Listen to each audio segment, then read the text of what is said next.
Bagian 5. Kerjasama. Saat tengah sibuk melihat buku laporan bulannya, tiba-tiba pintu diketuk. "Ya, masuk," ucapku. Ternyata Dela. "Permisi, Bu, di depan ada yang mau ketemu Ibu." "Siapa?" tanyaku penasaran sembari menaikkan alis. Karena jarang-jarang yang mau ketemu, kalaupun mau beli cukup dengan karyawan lainnya. "Katanya Mike, Bu," jawab Dela. "Mike?" tanyaku heran. "Siapa ya? Sepertinya aku tidak punya kenalan bernama Mike." "Ya sudah, bilang tunggu sebentar," ucapku. "Baik, Bu." Dela pun segera keluar dari ruangan, sementara aku membereskan berkas-berkasnya secara asal-asalan. Aku keluar. Kulihat di pojok ruangan seorang lelaki yang tengah duduk. Begitu melihatku, ia langsung bangkit. Aku melangkah mendekat pada lelaki tersebut. "Saya Mike," ucapnya. Memperkenalkan diri sembari mengulurkan tangan. "Oh iya, saya Nilam," jawabku sembari menangkupkan kedua tangan depan dada, yang membuatnya menarik tangannya dengan canggung. "Maaf sebelumnya, apa kita saling kenal?" aku bertanya sopan juga penasaran. Takutnya dia teman lama yang tak sengaja terlupakan. "Oh tidak, maaf, bisa minta waktunya sebentar, Bu Nilam?" ucapnya sembari meminta aku untuk duduk. Aku pun duduk. Tak lama kemudian Dela datang dengan membawa nampan berisi 2 gelas minuman. "Silahkan," ucap Dela. "Terima kasih," jawab Mike tersenyum. Setelah Dela pergi, aku bertanya, "Maaf, ada apa ya? Apa ada yang bisa saya atau karyawan saya bantu?" tanyaku sudah tak sabar ingin tahu maksud dan tujuannya datang kemari. "Oh iya, ada. Sebelumnya mohon maaf kalau ganggu waktu, Bu Nilam," ucapnya sopan. "Jadi begini, maksud kedatangan saya kemari ingin kerjasama dengan rumah makan Ibu," terang Mike. Dahiku mengernyit lalu belum paham. "Kerjasama bagaimana maksudnya?" "Kerjasama?" tanyaku. "Betul, saya suka dengan masakan di sini. Saya ingin mengadakan kontrak kerja sama dengan Bu Nilam selama 1 tahun. Mungkin kalau kerjasamanya bagus dan lancar bisa diperpanjang. Jadi saya ingin setiap hari Jumat Ibu membuat 1.000 nasi kotak untuk dibagikan ke karyawan di kantor saya bekerja." Aku bergeming tak percaya dengan apa yang baru ku dengar. Ya Allah, rasanya seperti mimpi ada perusahaan ingin bekerja sama dengan rumah makan sederhana yang ku kelola. Mungkin nanti kalau ada acara kantor atau meeting dengan klien luar, saya juga butuh menu di rumah makan Ibu sebagai menu tambahan. Tentu saja itu akan saya hitung di luar kontrak. Mike terus menjelaskan panjang lebar. Aku terus menyimak dengan sesama. Tidak sia-sia selama ini aku ikut kelas pelatihan Apri-Food, yang akhirnya bisa membuat usaha rumah makanku semakin berkembang. Sampai-sampai ada yang tertarik untuk kerjasama. Seorang bos muda dengan perusahaan besar.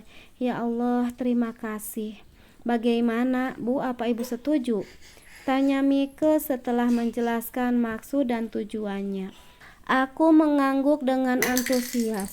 Tentu saja aku setuju dan menerima kontrak kerja sama ini. Kapan lagi ada kesempatan seperti ini? Saya setuju dan menerima kontrak kerjasamanya, Pak, jawabku. Mike tersenyum. "Baiklah, Bu, kalau begitu ini uang mukanya. Surat kontrak kerjasamanya dan lainnya akan diurus asisten pribadi saya," terang Mike sembari menyerahkan sebuah amplop berisi uang muka. "Baik, Pak, saya tunggu kedatangan asisten Bapak," jawabku dengan perasaan teramat senang. "Dan ini kartu nama saya. Kalau begitu saya permisi," ucapnya. Aku mengangguk sopan dan mengantarnya ke depan. Setelah Mike pergi, aku kembali bersyukur. Aku masih tidak menyangka perempuan yang hanya lulusan SMA sepertiku bisa membuka usaha seperti ini. Ini adalah sebuah karunia Tuhan. Tanpa ridho dan kehendaknya, semuanya hanya sebuah kemustahilan. Terima kasih Tuhan. Waktu terus bergerak, tanpa terasa sudah mulai sore. Biasanya aku akan menyuruh karyawanku untuk menutup rumah makan ini jam 8:30 malam. Tapi hari ini aku meminta agar mereka menutup rumah makannya lebih cepat, karena sebelum pulang ada yang ingin kusampaikan pada mereka. Tentu saja soal kerjasama tadi. Aku ingin agar karyawanku meningkatkan kualitas kerjanya di bidang etika dan kebersihan.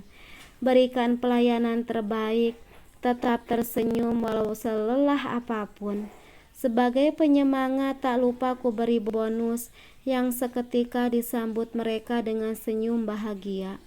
Rumah makan ini memang tidak terlalu besar dan hanya mempunyai 5 orang karyawan, 2 laki-laki dan 3 perempuan. Baiklah, kalau begitu saya rasa cukup, kalian sudah paham semua, ujarku sebelum mengakhiri pembicaraan. Sudah Bu, jawab mereka serempak. Aku tersenyum. Ya sudah, kalau begitu sebelum pulang kita berdoa dulu agar diberi keselamatan dan keberkahan. Kami pun mulai berdoa bersama. Usai berdoa, kami bersiap untuk pulang. Kalau masih ada sisa masakan, boleh kalian bawa pulang. Saya duluan, ucapku sebelum pulang. Usai menidurkan Nizam dan Gazi, aku masuk ke kamar. Kulihat Mas Restu tengah duduk sembari menyandarkan kepalanya di atas ranjang dan memainkan ponsel. Mas, sapaku sembari ikut duduk di sampingnya. Mas Restu masih sibuk dengan ponselnya. Aku mau cerita. Cerita apa? Tanya Mas Restu tetap fokus menatap layar ponselnya. Alhamdulillah, Mas, rumah mak. Tiba-tiba ponsel Mas Restu berdering. Sebentar, Mas angkat telepon dulu, ucapnya sembari bangkit dari tempat tidur lalu melangkah menjauh. Selang beberapa menit Mas Restu kembali. Mau cerita apa tadi? Tanyanya. Ini loh, Mas, ada yang ngajakin ke... Ponsel Mas Restu pun kembali berdering. Sebentar, ada telepon lagi. Mas angkat telepon dulu ya. Mas Restu pun kembali bangkit. Kenapa gak diangkat di sini aja? Tanyaku. Ini soal kerjaan. Jawabnya terlihat kikuk, lalu melangkah keluar kamar. Sudah 15 menit lebih, tapi Mas Restu belum juga kembali ke kamar. Aku yang merasa haus terpaksa bangkit untuk mengambil minum. Aku berjalan keluar untuk mengambil minum. Saat melintasi pintu samping kolam, terlihat olehku sosok Mas Restu tengah berdiri menghadap kolam. Samar aku mendengar. Iya, sabar yuk, nanti Mas transfer. Udah dulu ya, ada Nilam, gak enak kalau sampai dia dengar. Mas Restu pun menutup teleponnya, dan begitu membalikkan badan, mata kami langsung bertemu.